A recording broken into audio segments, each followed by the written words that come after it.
Chapter 3, Reproductive Health. You have learned about human reproductive system and its functions in chapter 2. Now let's discuss a closely related topic, reproductive health. What do we understand by this term? The term simply refers to healthy reproductive organs with normal functions. However, it is a broader perspective and includes the emotional and social aspects of reproduction also. According to World Health Organization WHO, reproductive health means a total well-being in all aspects of reproduction, that is physical, emotional, behavioral and social. Therefore, a society with people having physically and functionally normal reproductive organs and normal emotional and behavioral interactions among them in all sex-related aspects might be called reproductively healthy. Why is it significant to maintain reproductive health and what are the methods taken up to achieve it? Let us examine them. 3.1 Reproductive health problems and strategies. India was amongst the first countries in the world to initiate action plans and programs at a national level to attain total reproductive health as a social goal. These programs, called family planning, were initiated in 1951 and were periodically assessed over the past decades. Improved programs covering wider reproduction related areas are currently in operation under the popular name Reproductive and Child Health Care (RCH) programs, creating awareness and among people about various reproduction related aspects and providing facilities and support for building up a reproductively healthy society are the major tasks under these programs. With the help of audiovisual and the print media, governmental and non-governmental agencies have taken various steps to create awareness among the people about reproduction related aspects. Parents, other close relatives, teachers and friends also have a major role in the dissemination of the above information. Introduction of sex education in schools should also be encouraged to provide right information to the young so as to discourage children from believing in myths and having misconceptions about sex related aspects.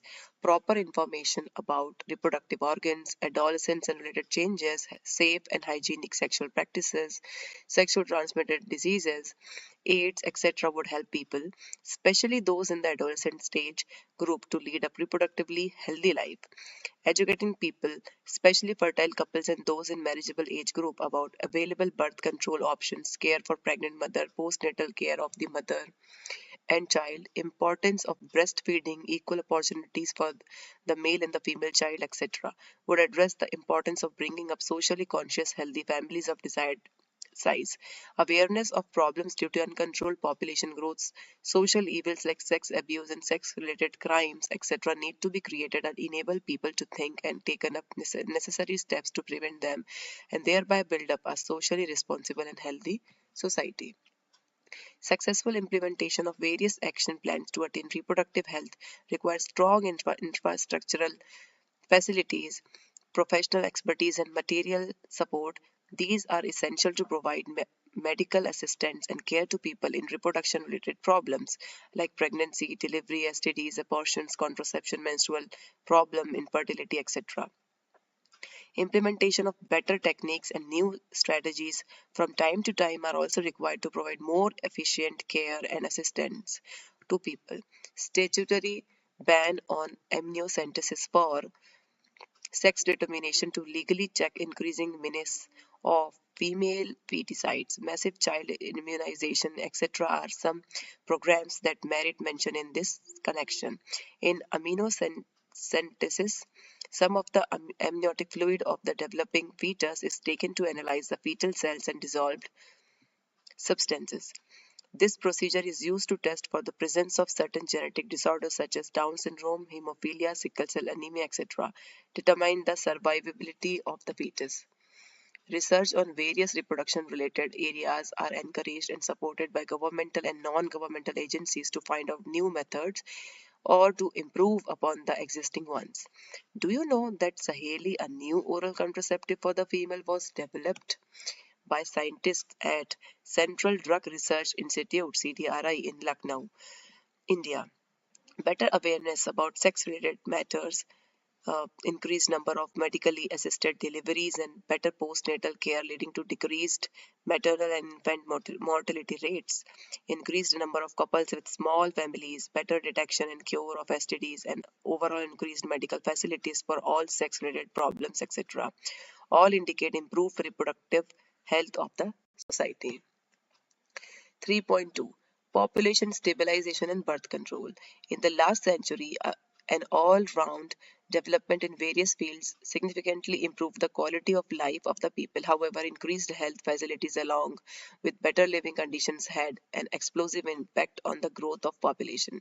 The world population, which was around 2 billion, means 2000 million, in 1900 rocketed to about 6 billion by 2000 and 7.2 billion in 2011. A similar trend was observed in India too. Our population, which was approximately 350 million at the time of our independence, reached close to the billion mark by 2000 and crossed 1.2 billion in May 2011. A rapid decline in death rate, maternal mortality rate (MMR) and infant mortality rate (IMR), as well as an increase in number of people in reproducible age are probable reasons for this. Through our reproductive child health RCH program, though we could bring down the population growth rate, it was only marginal. According to the 2011 census report, the population growth rate was less than 2%, that is 20,000 per year. 20 per thousand per year, a rate at which our population could increase rapidly. Such an alarming growth rate could lead to an absolute scarcity of even the basic requirements, that is food, shelter and clothing. In spite of significant progress made in those areas, therefore the government was forced to take up serious measures to check this population growth rate. The most important step to overcome this problem is to motivate smaller families by using various contraceptive methods. You might have seen advertisement in this in the media as well as posters, bills, etc., showing a happy couple with two children with the slogan "Hum do, hamare do," we two, our two. Many couples, mostly the young urban working ones, have even adopted an one-child norm, statutory raising of marriageable age of the female to 18 years and that of the males of 21 years, and incentives given to couples with small families are two of the other measures taken to tackle this problem. Let us describe some of the commonly used contraceptive methods which help prevent unwanted pregnancies. An ideal contraceptive should be user friendly, easily available, effective, and reversible with no or least side effects. It also should in no way interfere with the sexual drive, desire, or the sexual act of the user. A wide range of contraceptive methods are presently available, which could be broadly grouped into the following categories, namely natural, traditional, barrier IUDs, oral contraceptives, injectables, implants, and surgical methods. Natural methods work on the principle of avoiding chances of ovum and sperm meeting. Periodic abstinence is one of such method in which the couples avoid or abstain from coitus from day 10 to 17 of the menstrual cycle when ovulation could be expected, as chances of fertilization are very high during this period. It is also called fertile period. Therefore, by abstaining from coitus during this period, conception could be prevented. Withdrawal or coitus interruptus is another method in which the male partner withdraws his penis from the vagina just before ejaculation so as to avoid insemination.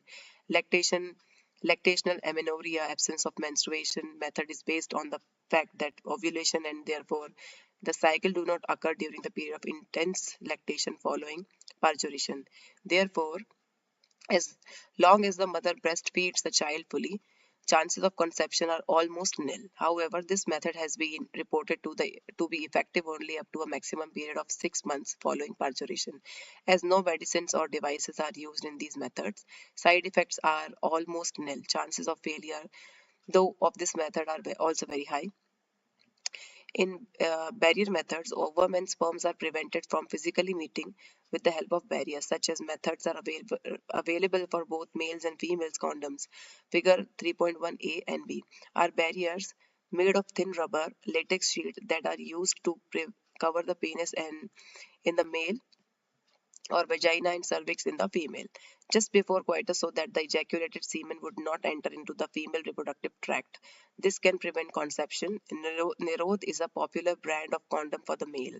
Use of has increased in recent years due to its additional benefit of protecting the user from contracting STIs and AIDS. Both the male and the female condoms are disposable, can be self-inserted and thereby give privacy to the user. Diaphragms, cervical caps, and valves are also barriers made of rubber that are inserted into the female reproductive tract to cover the cervix during coitus. They prevent conception by blocking the entry of sperms through the cervix. They are reusable. Spermicidal creams, jellies, and foams are usually used along with these barriers to increase their contraceptive efficiency. Another effective and popular method is the use of intrauterine devices. These devices are inserted by doctors or expert nurses in the uterus through vagina. These intrauterine devices are presently available as the non-medicated IUDs, that is Lippes loop, copper-releasing IUDs, copper T, copper 7, Multilo 375, and the hormone-releasing IUDs like progesterone, LNG20, figure 3.2. IUDs increase phagocytosis of sperm within the uterus, and the copper ions release suppress sperm motility and the fertilizing capacity of sperms. The hormone releasing IUDs, in addition, make the uterus unsuitable for plant implantation and the cervix hostile to the sperms. IUDs are ideal contraceptive for the females who want to delay pregnancy and or space children. It is one of the most widely accepted methods of contraception in India. Oral administration of small doses of either progesterones or progesterone estrogen combination is another contraceptive method used by the female. They are used in the form of tablets and hence are popularly called the pills.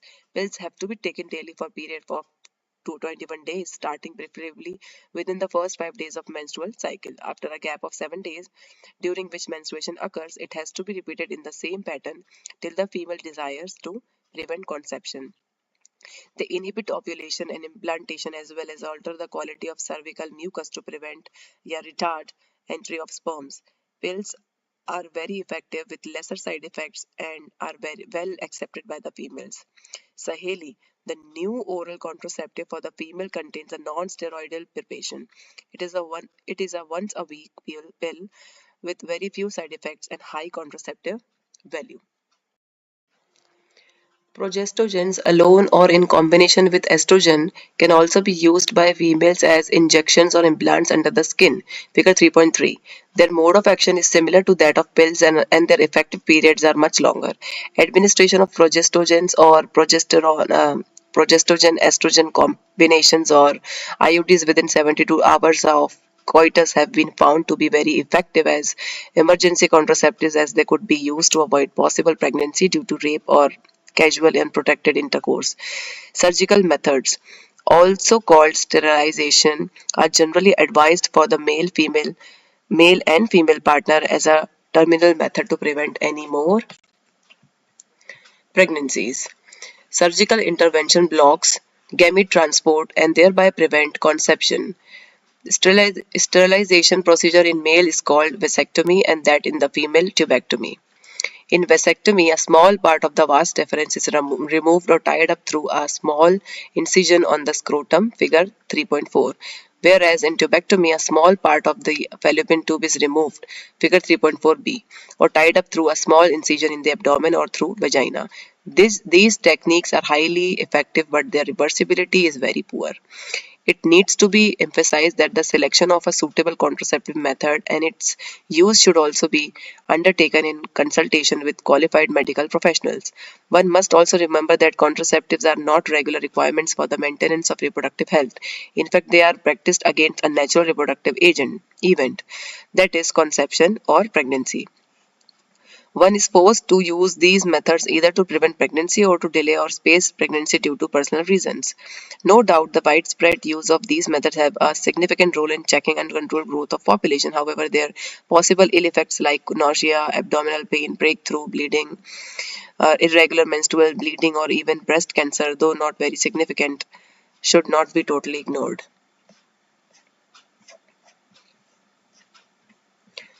3.3 Medical termination of pregnancy MTP. Intentional or voluntary termination of pregnancy before full term is called medical termination of pregnancy MTP or induced abortion. Nearly 45 to 50 million MTPs are performed in a year all over the world, which accounts to 1/5 of the total number of the conceived pregnancy in a year. Whether to accept or legalize MTP or not is being debated upon in many countries due to emotional, ethical, religious, or social issues involved in it. Government of India legalized MTP in 1971 with some strict conditions to avoid its misuse. Such restrictions are all the more important to check indiscriminate and illegal female feticides, which are reported to be very high in India. Why MTP? Obviously, the answer is to get rid of unwanted pregnancies either due to the casual, unprotected intercourse or failure of the contraceptive used during coitus or rapes. MTPs are also essential in certain cases where continuation of the pregnancy could be harmful or even fatal either to the mother or the fetus or both.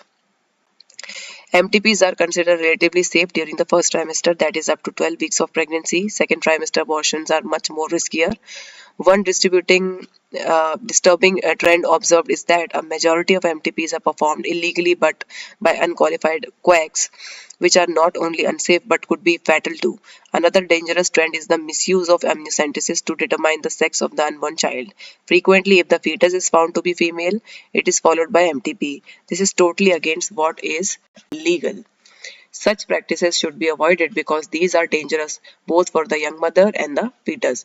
Effectively counseling on the need to avoid unprotected coitus and the risk factors involved in illegal abortions, as well as providing more health care facilities, could reverse the mentioned unhealthy trend. 3.4 Sexually transmitted infections (STIs). Infections or diseases which are transmitted through sexual intercourse are collectively called sexually transmitted infection (STI) or venereal diseases (VD) or reproductive tract infections (RTI), gonorrhea, syphilis, genital herpes, chlamydiasis, genital warts, trichomoniasis, hepatitis B, and of course, the most discussed infection in the recent years, HIV, leading to AIDS are some of the common STIs. Among these, HIV infection is most dangerous and is discussed in the detail in chapter 7. Some of these infections like hepatitis B and HIV can also be transmitted by sharing of injection needles, surgical instruments, etc. with infected persons, transfusion of blood or from an infected mother to the fetus too. Except for hepatitis B, genital herpes and HIV infections, other diseases are completely curable if detected early and treated properly. Early symptoms of most of these are minor and include itching, fluid discharge, slight pain, swelling, etc. In the genital region, infected females may often be asymptomatic and hence may remain undetected for long. Absence or less significant symptoms in the early stages of infection and the social stigma attached to the STIs deter the infected person from going for timely detection and proper treatment. This could lead to complications later, which include pelvic inflammatory disease (PID), abortion, stillbirths, ectopic pregnancy, infertility, to even cancer of the reproductive tract. STIs are major threat to a healthy society. Therefore, prevention or early detection and cure of these diseases are given prime consideration under the reproductive health care programs. Though all persons are vulnerable to these infections, their incidences are reported to be very high among persons in the age group of 15 to 24 years, the age group to which you also belong. There is no reason to panic because prevention is possible. One could be free of these infections by following the simple principles given below. Avoid sex with unknown partners, multiple partners. Always try to use condoms during coitus. In case of doubt, one should go to the qualified doctor for early detection and get complete treatment if diagnosed with infection. 3.5 Infertility. A discussion on reproductive health is incomplete without a mention of infertility. A large number of couples all over the world, including India, are infertile. That is, they are unable to produce children in spite of unprotected sexual cohabitation. The reasons for this could be many physical congenital diseases, drugs, immunological, or even psychological. In India, often the female is blamed for the couple being childless, but more often than not, the problem lies in the male partner. Specialized healthcare units, infertility clinic, etc., could help in diagnosis and correlative corrective treatment of some of these disorders and enable these couples to have children. However, where such corrections are not possible, the couples could be assisted to have children through certain special techniques commonly known as assisted reproductive technologies, ART. In vitro fertilization, IVF, fertilization outside the body in almost similar condition uh, as that in the body, followed by embryo transfer (ET), is one such method. In this method, popularly known as test tube baby program, ova from the wife or donor female and sperms from the husband or donor male are collected and are induced to form zygote under simulated conditions in the laboratory. That zygote or early embryos with up to 8 blastomeres could then be transferred into the fallopian tube, ZIFT, zygote intra-fallopian tube transfer, and embryos with more than 8 blastomeres into the uterus, IUT, intrauterine transfer, to complete its further development. Embryos formed by in vivo fertilization, fusion of gametes within the female, also could be used for such transfer to assist these females who cannot conceive. Transfer of an ovum collected from a donor into the fallopian tube, GIFT, gamete intrafallopian tube transfer of another female who cannot produce one but can provide suitable environment for fertilization and further development is another method attempted. Intracytoplasmic sperm injection (ICSI) is another specialized procedure to form an embryo in the laboratory in which a sperm is directly injected into the ovum. In fertility cases, either due to the inability of male partner to inseminate the female or due to very low sperm counts in the ejaculates, could be corrected by artificial insemination (AI) technique. In this technique, the semen collected either from the husband or a healthy donor is artificially introduced either into the vagina or into the uterus (IUI), intrauterine insemination of the female. Though options are many, all these techniques require extremely high precision, handling by specialized professionals, and expensive instrumentation.